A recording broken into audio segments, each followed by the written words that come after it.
Hello, and welcome to another episode of Phoenix Wisdom. I am your host, Janet Sandberg, and today I am here with Andy Grant, who has lots of interesting stuff to tell us, and I am looking forward to it. So, welcome, Andy. Hi, Janet. It's a pleasure to be here. Thank you so much for being here. Why don't you start off by telling us a little bit about yourself? So, I am an author, a coach, an energy healer, a podcast host. Yeah, I'll keep it short. I'm lots Okay. of different things, but those are primarily what I'm about. Awesome, awesome. I am also an energy healer. And yeah, there's not a lot of men in the field. So that's super exciting. I'm sure hear more about that as we get going. But let's do that. Let's get going. Dive into your story.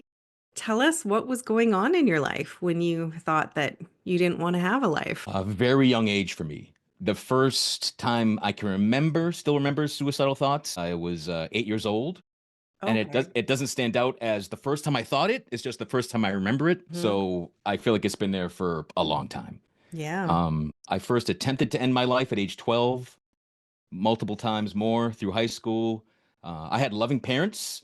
They tried to get me help. They wanted to get me help. Sent me to child psychiatrists and such. I thought I was too broken, just Hmm. too helpless, too hopeless, not worth the effort.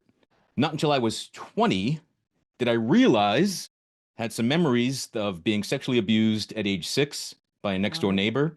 And it was at Oh. the same time that my parents split up. So my parents Oh my were in gosh. college. My mom got pregnant. They got married. They had me. My dad worked a full-time job and was a full-time student. And so there was lots of struggle. He was also an Yeah. alcoholic. There are also two generations of death by suicide in my family before me. And my dad was pretty open about all that. So at a too Yeah. young an age, I knew Right. these things. My dad didn't have a great relationship with his father, so he thought he would be my best friend. And again, just told me things. He would often tell me that all the dreams he had and he didn't do them because of me. And he meant to tell Oh. me like I love you so much. I didn't do these things. I wanted to stay here and be near you. And I heard I ruined Yeah. my dad's dreams. Yeah. Yeah. Yeah. So all that's building up, and from the molestation on, I was afraid to tell anyone because I thought I'd be the next man kicked out of the house. Mm. So very young age, I decided the world's not safe. I can't Yeah. trust men, and being a man and unable to trust men makes it a pretty isolating situation. I Yeah, was an only child. Yeah. And I was also a very empathic kid, definitely. which I didn't know what that meant. That was not a word I knew as a kid, but I can remember the earliest memory I have of that experience is the first day of third grade. I'm on the school bus sitting next to my best friend, going to the school I already know, and I start bawling. And I'm like, why am I crying? I have no reason. I have no emotion to cry, yet I am bawling, like blubbering. And so now I'm embarrassed. I'm afraid. I think I'm going crazy. And Mhm. this went on for a few days until finally it was gone. And again, not till years later, I realized I was absorbing everybody that was scared and anxious and wanted to cry on that school bus somehow came out through me. I Right. I was like this energetic sponge, no concept of boundaries or protection or anything. And again, I kept this all to myself. More reasons the world's not safe. I'm a broken mess. When I did get into my teens and saw different counselors and psychiatrists, I was explained that, this is it's a brain chemistry issue. And that made me feel worse. Like I just felt like, oh, I truly am broken. Confirmation. I Yes, am I am broken. defective. Great. Yeah. Thank you. And the way it was presented to me, um, it was my dad's psychiatrist. He diagnosed me as bipolar in 30 seconds because that was my dad's diagnosis at Oh. age 13 or 14. And I just felt doomed. Really, those those attempts to get help when I wasn't really willing to, I didn't share much and they just wanted to prescribe things like that. It was that time. I remember being on meds in high school and they made me feel like a zombie. Yeah, they weren't good meds back then. Yeah. I remember like just walking into my own locker door, just like what? And like this is reality. Like I'd rather be depressed and miserable. This is what because I had already fantasized, imagined regular people felt good like all the time. They were just like constantly high.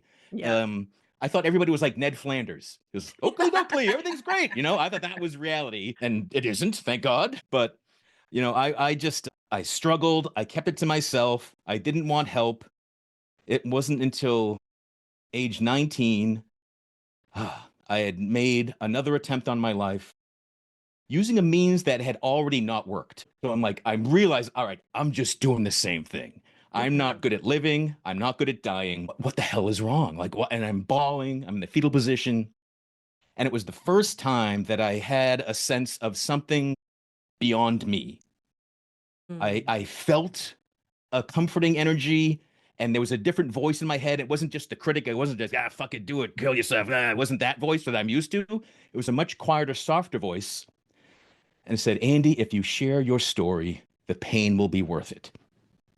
And I was like, Oh. what? What's, I don't know what that meant. But it was the first time I had an experience that maybe, just maybe, I'm supposed to be alive. Hmm. So it was the first real glimmer of hope that I had.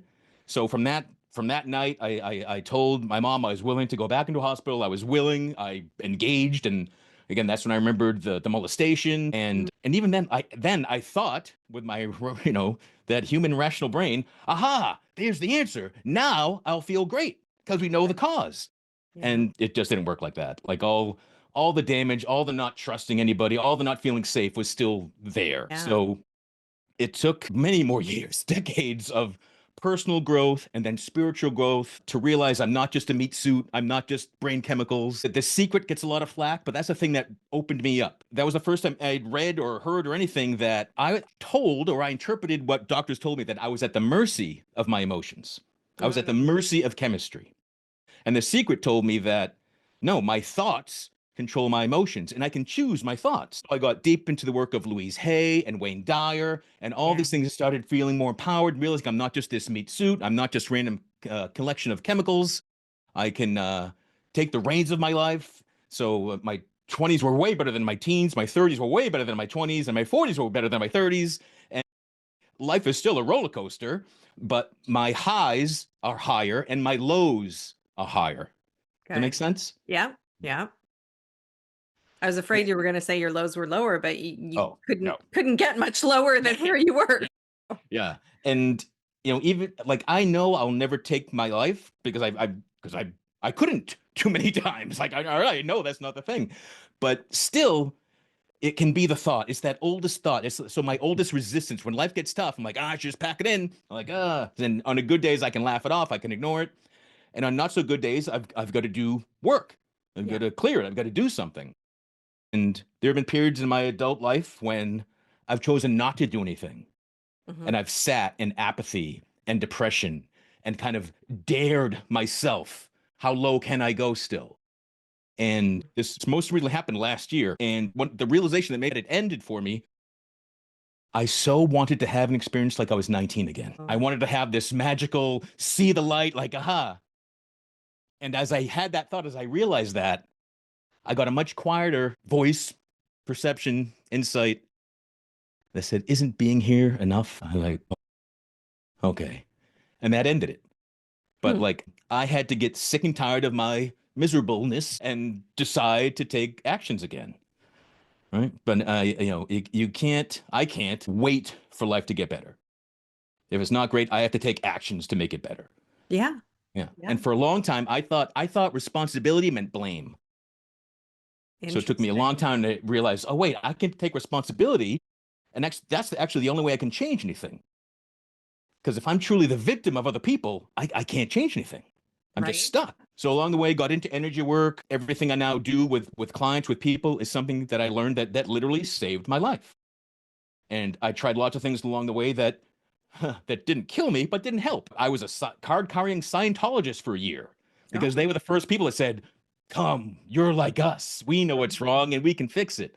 And that was the first experience of a big red flag now of we're the only way. We're the people you've been looking for, and only us, only we can pay. Yeah, I should go say only we can pay. And yes, we're the only people that you should pay to get to feel better. But Right. again, after that, lots of different energy work, lots of different modalities. I went through programs to just clear, and because something that people had told me for years was that so much of the suicidal energy, that my suicidal thoughts weren't even my own. And again, this is before I realized the empathy all along. Yeah. So like I'm Yeah. hearing this, and again, I'm carrying this ancestral lineage. Yeah. For a while, I thought it was like Lieutenant Dan and Forrest Gump. It was just my destiny. to die Right. by suicide. Huh. Wow. There's so many things I want to pick up on. Let's start with I want to know how you define responsibility and blame and differentiate between those two. So blame is either blame is fault, and I probably had a distorted definition of, and my sense of blame meant fault forever, like shame built in there too, right? But responsibility is ownership, right? It's taking the wheel, it's being the captain, and again, once I accepted and learned that I can't change anything in my life unless I take responsibility for my life, Yeah. like like my responsibility for my life was I'll try to end it. It didn't work. Now what? And that wasn't being responsible for my life. Right. Right. Yeah. Interesting. What? Oh, my brain is going in like 20 different directions. Okay. Energy work. What modalities did you try? Which ones do you love? Which ones do you practice as a professional? So the first big program I got into was with David Morelli. He used to have a podcast called Everything is Energy.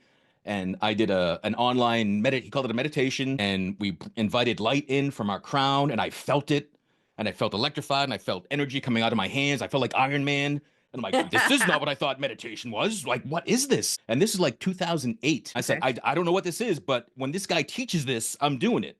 And he finally did a year-long program of teaching how to read energy, and it was an energy coaching program, but I just saw the energy reading part. And I just took it for me to clear everybody's Sure. energy out of my space, right? So Yeah. it's a year-long program, 6 months through it. People started asking me, "Are you going to be a coach?" I'm like, "What do you mean? Why would I do that?" Well, you're in a coaching program. I'm like, "I am." I thought I was in a personal growth program. Like, oh, this ends up with this certification. Anyway, word was spreading that I was really good at seeing, sensing, reading energy, giving people the correct feedback, isolate, identifying root causes and such. So that my peers convinced me to become a coach. So I've been energy coaching since 2010. I added Akashic record readings in like 2012, which I just love to do because again, it's just for me, it's just it's a way to get external validation of everything someone knows already. So the things they're afraid to voice, kind of, they get confirmation from guides and angels that, yeah, that thing you're dreaming of that you never spoke out loud, that's what you're supposed to do, right? Yeah. So that's a favorite. Then lots of things along the way. For the last 6 years, I've been an initiate with the Modern Mystery School. It's a Okay. Hermetic lineage, 3,000 years old. There were 7 ancient mystery schools back in the day, and there still are, but only one is open to the public. Okay. So I love the mystery, the mix of mystery and esoteric wisdom and healings and energy work. It just I was like, this is my place. So Yeah. that's what I practice the most. There's a healing called life activation that connects people to their divine purpose. We literally more light is put into the physical body, so all of your innate gifts and intuition all just get up leveled a lot. Your life purpose becomes clearer. What you want to do is more obvious to you, and that end result, your goals, are more attracted to you. It's like magnetizing both ends of that spectrum of your pathway. Yeah, and that's my favorite thing to do. But it can only be done in person. So that's kind of the bummer of it. Like the records and injury reading, you can do a lot online. And Yeah. so after 10 years of working online, I learned this modality, which is my favorite, and has to be in person. So it's been a challenge to transition to that. But even as I meet people, there are practitioners all over the world. So when I meet people, I'm like, well, where are you? Well, let's help you find someone. If you're called to this, let me help you find someone near you too. So Yeah. Where are you? I'm in Massachusetts. Okay. Cool.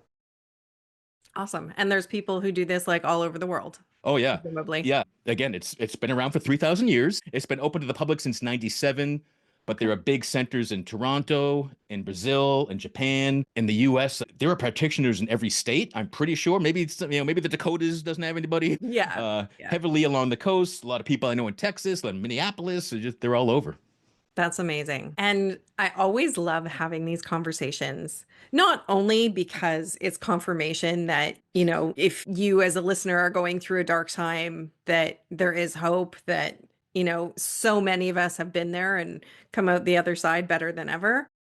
But just there are so many different ways to heal. Like even just looking at energy work, you think, well, energy work is one way of doing it. But even within that little bubble, there's like a gajillion Right. different kinds of energy work. Yeah. And yeah, it's And they all, fascinating. And I it find they all work to, they can all bring relief. yeah. Right, Yeah. like EFT tapping. I used that for years. But then it looks like, oh, now I did that some tools that would like take the edge off for me. Then I found other tools that actually like went to the root cause of something. And Yeah. yeah, Yeah.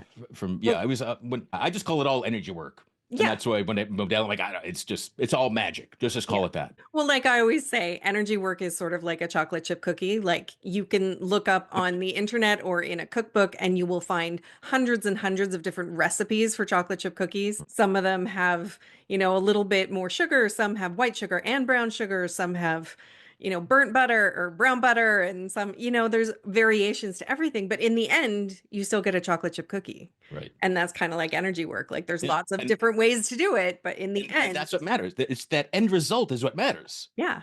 Yeah. Yeah. And it's all just personal preference for how you get there and which modality you choose and everything. So, yeah, super super cool. Talk a little bit about being an empath and what that means in case our listeners don't really know. So to me, what it means is, yeah, you like I said earlier, you're an energetic sponge. You are open to receiving the emotions of people and things around you. So you might be more of a feeler for the Mhm. world. And in astrology, I'm a Cancer, and I'd read Cancer description like, well, that sounds like someone that's bipolar. It sounds just like someone that's an empath. It all sounds like the same thing. But Mhm. so I've had to like, I don't think you. I can't stop being an empath, but I've learned tools. I can have my energetic boundaries up, and after I'm with a big group of people, there are ways that I can take my energy back and push other people's energies back out of my space. Yeah, Whereas growing up, I didn't know any of those things. I was just of this course not. cloud of everybody's crud. Yeah. Yeah.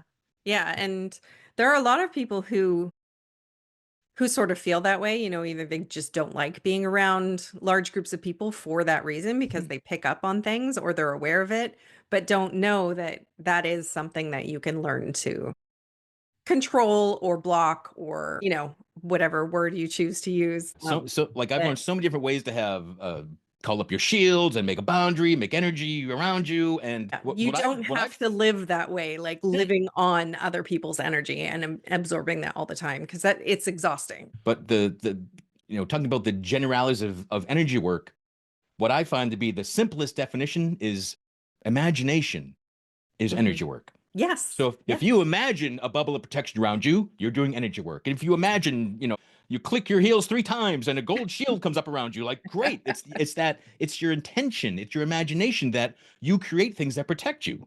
Yeah. Because if we're used to going places feeling bad, we just keep telling ourselves the story. Oh, every time I go out into the mall, I feel horrible. Or I go to the grocery store, it's always a mess. I feel horrible. Well, you're making that too. Hmm. Right. So most people are telling themselves stories. They're telling themselves lies in their Hmm. head all the time. A judgment, of can't do it, of things keeping you stuck. So flip it. Yeah. Everything's great. I love going out. Like just flip it. Like if once I accepted I was lying to myself, I'm like, well, why don't I tell better lies to myself? I love that. Yes. Yes. Tell better lies. And that's a lot of people struggle with that when, with the, just tell yourself you feel good and you'll feel better. And it's like, but I don't believe it. Well, why do you believe the other stuff that Yeah. isn't true? Yeah, and belief isn't required to get going. So when I first started doing positive affirmations and mirror work, and I would say something good about like I couldn't even hold my own gaze in the mirror. Like that would make me cry.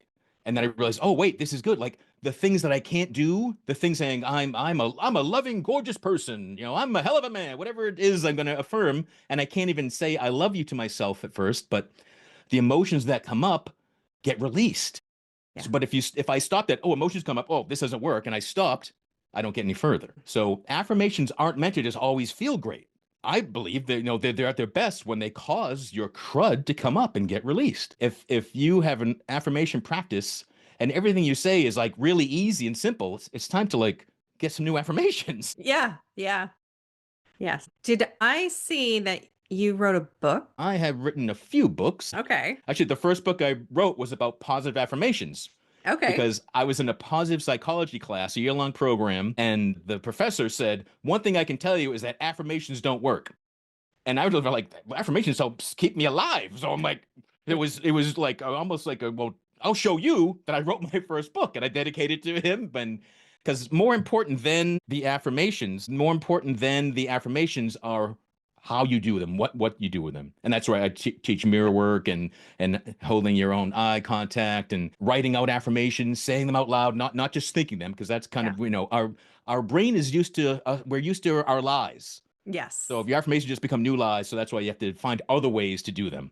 But so I've got two books on affirmations. I've got a book on holotropic breath work because Oh, that was a modality I found that was just amazing. That's just deep circular breathing. You don't take a pause, and you put yourself into an altered state based on all the excess oxygen in your body. And there's loud tribal music. It's always live. You have a buddy over you watching you, making sure you're safe. But it's huh. like a 2 hour process.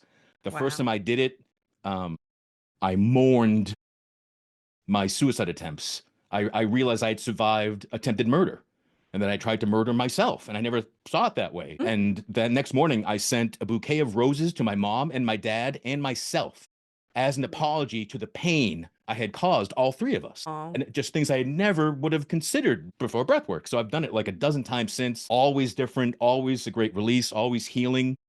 I always joke that if we taught this to high schools, drug use would just drop because you have this hallucinatory experience for free, just with your breath, right. right? It doesn't take anything else. The book I believe you are referencing is called Still Here: How to Succeed at Life After Failing at Suicide. It it's like everything I wish I knew at 17. So there are lots of different chapters on all the different energy works and modalities I tried. And just to be an introduction to people to let them know that again, I found relief from all of these, and it kind of like graduated as I discovered things and the depths it would help release things. And sometimes, a tool might get me through the night, and another tool might just wipe out that issue seemingly forever, right? Yep. Yeah. Awesome. I love those types of books where people are telling their stories and really dive into these are all the things that I've tried and they might work for you too, and just introduce people to options and Yeah, things that they might not know about. yeah. And I've gotten a lot of feedback that it's really helped people that have lost someone to suicide as well to help get a better view of why Mhm. and what was going on in their mind. That's the inside. Yeah, because what I say to people, if like I can understand why anyone would do that, like good, don't Yeah. try to. Like yeah, if you've never had that thought, good for you. Don't go digging and try to get it. Like it shouldn't make sense, right? Hmm. It's against nature. It's against our will to live. Or it's against everything. So if you are someone those what seems to be the lucky few that just never goes that dark, be Yeah. glad you don't try to understand it. Just know that some people do, Yeah. and let that be enough. Yeah. And that's what we're doing here with the podcast Right. is saying, some of us do, but let's not make it weird.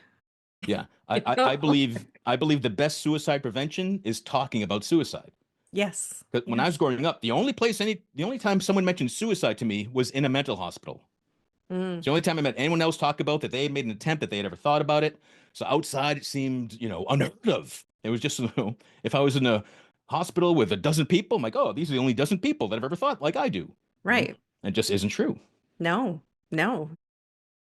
And what I'm learning by doing this podcast is like probably every other person walking down the street. Yeah. Maybe not that many. I don't know what the actual statistics are. And it's hard to know what the actual statistics are Right. because people don't talk about it. So, Right. Yeah. Whatever the stats around suicide or depression are, they're all underreported. Like so. absolutely. Yeah. Yeah. But it's way more than you think. Yeah. Yeah. And you also have a podcast. Yeah. My podcast is called Real Men Feel. It's for I men's love mental that. health. It's just a place to talk about everything. Uh, and I talked about my life activation. So I received my life activation in 2016. 2 weeks after that, Real Men Feel came to creation. Until my life activation, I'm supposed to do something for men. I don't know what it is, but I had this calling because as an energy coach, most of my clients, 90% of my clients were always women. And all Sure. these women assumed because of how I look, how I sound, that I had this army of men that I've helped behind me somewhere. And they were like, let me introduce, they wanted me to play matchmaker pretty much. That they had this army of healed men somewhere and they wanted to meet them. So that's when I knew I was like calling to do something for men. So anyway, I realized it's Real Men Feel. someone asked me to speak about masculinity and trying to be responsible for my life, I was like, sure. Then I was like, I don't even feel like a man. I'm like, what am I I don't know supposed what to that do? means. Yeah. So one of the phrases, one of the slides I had in PowerPoint was just real men, don't eat quiche, don't wear pink, all this stuff. I'm like, what if real men feel? Like, oh, what? And that just stuck. That resonated with me. Yeah, And that's, yeah, I am up to episode 335. fantastic. Just won an award last month. Won two awards last month. The Signal Awards are for podcasts. They Cool. give out a bronze, silver, and gold. I got a silver award for most inspirational podcast. The gold Amazing. went to Mel Congratulations. Robbins. Yeah. Oh, damn. Yeah, so it's like all the gold were like people I've heard of and they're celebrities, and then like, oh, so the place is pretty cool. Yeah, Yes. Yeah, on Spotify Wrapped that came out last week, it was like the people who listen to your podcast also listen to We Can Do Hard Things, which is, oh my God, why is her name not coming to mind? Shoot, I'm brain dead today. Anyways, it's podcasts that I listen to. I've read her books. I'll put it in the notes so that people can find it. But like a real live podcast yeah, that like people have heard of. yeah, And I was like, yeah, oh, it's nice to just even be mentioned in the same sentence. yeah, yeah. Once I My realized that, my teeny tiny podcast. when I found out the Raymond Field was a finalist, first I thought this must be one of those things everybody that applies is a finalist, and then I saw, oh no, it's not the case. It's just five of us, and like other finalists were Oprah, Trevor Noah, Anderson Cooper. I'm like, is this Wow. real? But it is. Yeah. Well done. Well done. That's fantastic. Last words. What would you tell somebody who is currently in the darkness and wondering how to get out? First, realize just because you think it doesn't mean it's true. Everything, good and bad, is temporary. You aren't just a meat suit. You're not just random chemicals. I've come to believe, we are all spiritual beings, eternal spiritual beings, having a temporary physical experience. And one thing that I got from my, many failed attempts to end being alive was that what feels horrible to deal with here is much easier to deal with here. Like we don't get rid of our problems by dying, right? What we need to learn, what we need to be resilient of, what we need to progress, what we need to overcome can be done easiest here in the physical form. So don't keep it to yourself. Hmm? Let someone else know. Again, suicide is prevented by talking about suicide. And if you think someone is in trouble and you're afraid to ask because you think you'll put the idea in their head, like, no, that's not Nonsense. how it works. All right. No. No one commits suicide because someone asked, "Are you feeling suicidal?" And like, oh, I never thought of that. Maybe I should. And Yeah. it's No. just no. So you're not alone. Do ask for help. And I know, sometimes the bravest thing you'll ever do is to ask for help. But in my experience, a suicide attempt really is a last ditch cry for help. I don't believe that the majority of people that make an attempt truly want to die. But Absolutely. I wanted my pain to end. Yes, that's And I didn't exactly know it. my pain could end without my life ending. Yes. But life is meant to be magnificent. And Yes. it is. Like when I got out of my own way, I could experience a magnificent, joyful life. And I know that you can too. Yes. Amazing. I love that. Thank you. And thank you so much for sharing your story and hope and inspiration to all of our listeners today. I appreciate you. Thank you. It's great to be here. Thank you for listening. Remember that you are loved, you are worthy, you are valuable, you are meant for more, and that it really does get better. If you are in crisis, there are numbers that you can call or text to get the help that you need. That information for Canada and the US is in the description below each episode. If you are in immediate crisis, please call 911. We love you, and I hope you'll listen again.